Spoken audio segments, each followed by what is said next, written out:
ለጠላት ጉድጓድ በቆፈርክ ጊዜ ይላል አታርቀው ይላሉ ኢትዮጵያውያን። ግድ የለም ወደ ጥልቅ በጣም አታርቀው። ለምን? ምናልባት አንተ ልትገባበት ስለምትችል አታውቀውማ። 11ኛው ሰዓት ላይ እግዚአብሔር የሚሰራውን አታውቅም። ሃማን አላያችሁትም? 11ኛው ሰዓት ላይ ትልቅ ግንድ አስተክሎ መርዶክዮስን ለማንጠልጠል ወደ ቤተ መንግስት መጥቶ ፈቃድ ሲጠይቅ ራሱን ወሰዱና ሰቀሉት አለ ንጉሡ። በጣም ትልቅ ግንድ ሰቅሎ መጽሐፍ አስቴርን አንብቡ። ወደዛ አልሄድም። አመቻቸ፣ ጠላት ሚለውን አስቀመጠ፣ ፈረጀ፣ ብዙ ነገሮችን አደረገ። ከዛ በኋላ ለባበሰ፣ አማረ፣ ተኳለ። የንጉሡን ሁኔታ አየ፣ ገባ። መስቀያውን ግንድ ተክሎ ማለት ነው። አንድ ቃል ብቻ ንጉሡ እንዲያወጣ በደንብ ሪፖርት አድርጎ ስቀለው እንዲልለት ማለት ነው። ልክ ሲገባ ውሰዱና ራሱን አንጠልጥሉት። አታርቀው ግዴለ ጉድጓድ በቆፈርክ ጊዜ አታርቀው።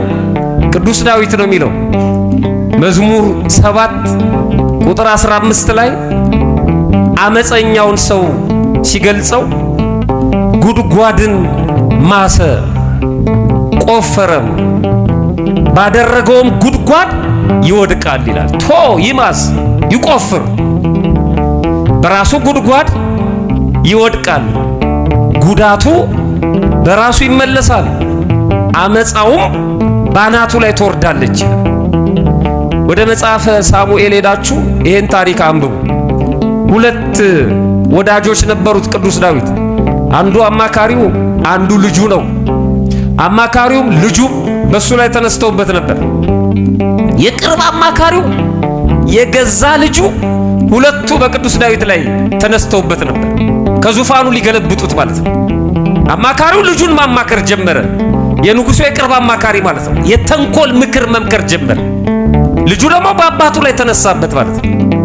አኪጦፌል እና አቤሴሎም ይባላሉ።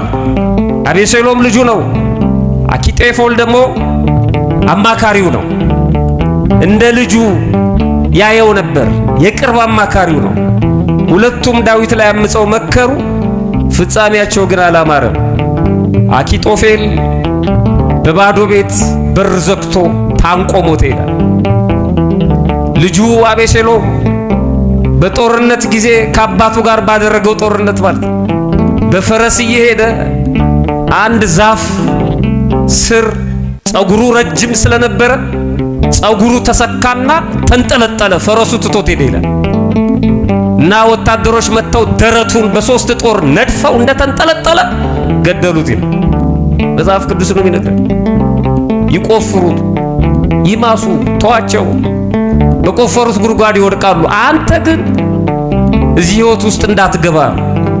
ሮሜ ምዕራፍ 12 ላይ ተወዳጆች ሆይ ይላል ቅዱስ ጳውሎስ ቁጥር 19 ራሳችሁን አትበቀሉ፣ በገዛ ራሳችሁ አትበቀሉ፣ ለቁጣው ፈንታ ስጡ፣ በቀል የኔ ነው፣ እኔ ብድራቱን እመልሳለሁ ይላል ተብሎ ተጽፏል።